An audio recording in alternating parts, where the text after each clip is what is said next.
Bismillah ar-Rahman ar-Rahim. Alhamdulillah Rabbil Alameen. As-salatu was-salam ala Rasulillahi wa ala alihi wa sahbihi ajma'een. Rabbi shrah li sadri wa yassir li amri wahlul 'uqdatam min lisani yafqahu qawli.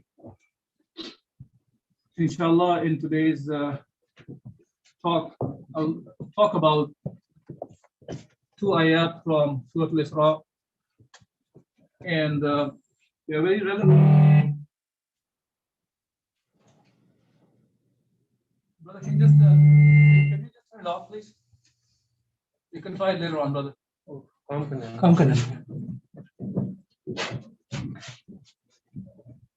So the two ayat that we'll talk about are from Surah Al-Isra, which are relevant to today's time. It was always relevant, but the society that we live in becomes more relevant for us. Those two ayat are from Surah Al-Isra, as I mentioned, and starting with أعوذ بالله من الشيطان الرجيم وقضى ربك ألا تعبدوا إلا إياه وبالوالدين إحسانا إما يبلغن عندك الكبر أحدهما أو كلاهما فلا تقل لهما أف ولا تنهرهما وقل لهما قولا كريما. This ayah, Allah subhanahu wa ta'ala reminding us of an obligation that Allah has decreed upon us, which is right next to the basic obligation on the Muslims, on the mankind in general, actually, which is the meaning of the ayah says, your Lord has decreed, do not worship anybody but Him, but Allah subhanahu wa ta'ala. وَقَضَى رَبُّكَ أَلَّا تَعْبُدُوا إِلَّا إِيَّاهُ. So you only worship Allah Azza wa Jal. And then right after Allah subhanahu wa ta'ala is talking about worshipping Allah subhanahu wa ta'ala, Allah is stressing the obligation of your relationship with your parents. And that's the topic, inshallah, in today's talk, which says, وَبِالْوَالِدَيْنِ إِحْسَانًا. And this ayah, this part of the ayah, وَبِالْوَالِدَيْنِ إِحْسَانًا, is repeated in Quran multiple times. It's not just once. And here Allah Azza wa Jalla is saying that be good to your parents, and should both or any one of them attain old age with you, do not say to them even uff, and don't chide them, but speak to them with respect. Now, when it comes to the first part of وَبِالْوَالِدَيْنِ إِحْسَانًا, it is same as Allah subhanahu wa ta'ala says, Anishkur li waliwadayka ilayya al-masir, that we therefore enjoin upon you, give thanks to me and Allah subhanahu wa ta'ala. To thank your parents as well. While you're thanking Allah subhanahu wa ta'ala, thank your parents as well. And to me is your ultimate return. That's what Allah subhanahu wa ta'ala says. And now, as far as the other part of the ayah goes, which talks about when both of your parents or one of the parents reach the old age, do not even say the word uff. And uff is the lowest level of when you get frustrated with somebody. So you say uff. And Allah subhanahu wa ta'ala is talking about the parents that don't even say the word uff. Of course, anything above that is also not allowed. And then Allah subhanahu wa ta'ala says, وَلَا تَنْهَرْهُمَا, and neither reprimand them, chide them, don't look down at them, and don't talk to them in a way that you are disrespectful to them. Ata bin Rabah, rahimahullah, says, it means do not raise your hand against them as well. And this is interesting to see Ata bin Rabah from the past talking about don't raise a hand on your parents. And unfortunately, the time that we are living in, don't be surprised about that. Yes, we talked about in the society that we live in, there is a lot of old people abuse as well going on. Whether it is mental, whether it is physical. And don't be surprised that it is only for, don't think that it is only for the people who are not Muslims. The very same thing unfortunately happens among the Muslims as well. And Allah subhanahu wa ta'ala is saying, don't even say uff. And not only that, Allah is commanding us, وَقُلْ لَهُمَا قَوْلًا كَرِيمًا. And you talk to them in a polite and respectful manner. And why am I bringing this up? This idea. We probably think that we talk enough among ourselves, this idea of respecting the parents. But at the same time, what we see is different, the results are different. We find that there are many children, the moment they hit the age of teenage years or puberty, they started becoming very disrespectful to the parents, and it is part of it. This is natural. When the kids grow, they act like that. There is nothing natural about that.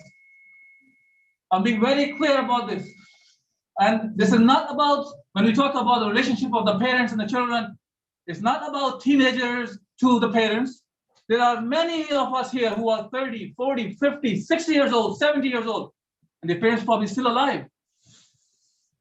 And they still have to take care of their parents. You still have to be polite. Unfortunately, we think of it whenever we talk about parents and children relationship, we think of children are very young. Under 20 are the children. After that, you can do whatever you want. No.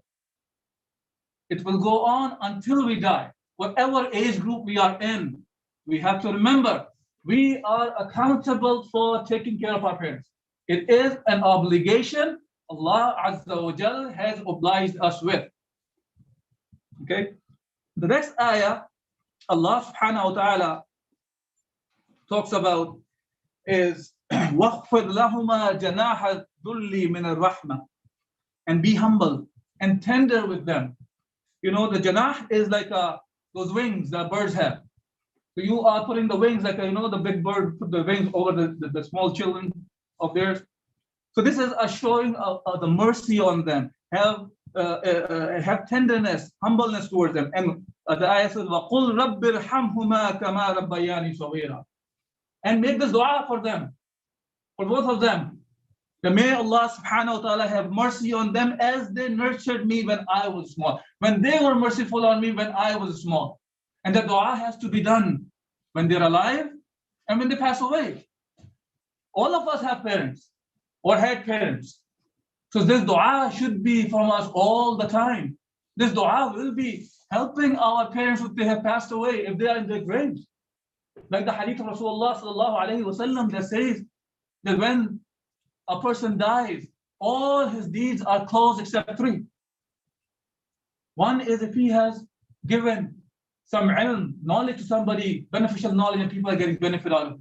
If he has done Sadaqa Jariyah, and people are getting benefit out of it. And the third is the dua of the righteous children.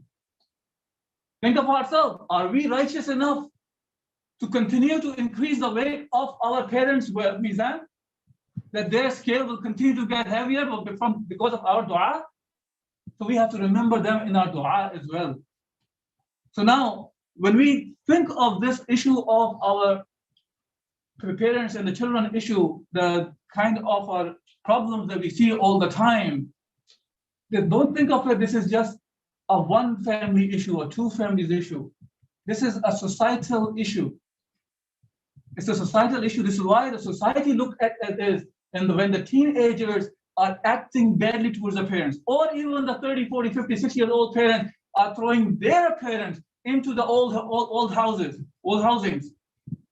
This is the result of a societal rules that exist out there, which are directing the people to behave this way. So if we want to fix it, we cannot just worry about individual action. There has to be both. We have to think of as Muslims that we are the caretaker of this world to fix the society as well as individuals. It's like this. Think of this way. Many of us know about things that get recalled. If there's a defect in a factory and the product that's created out of it, all of them have the same defect.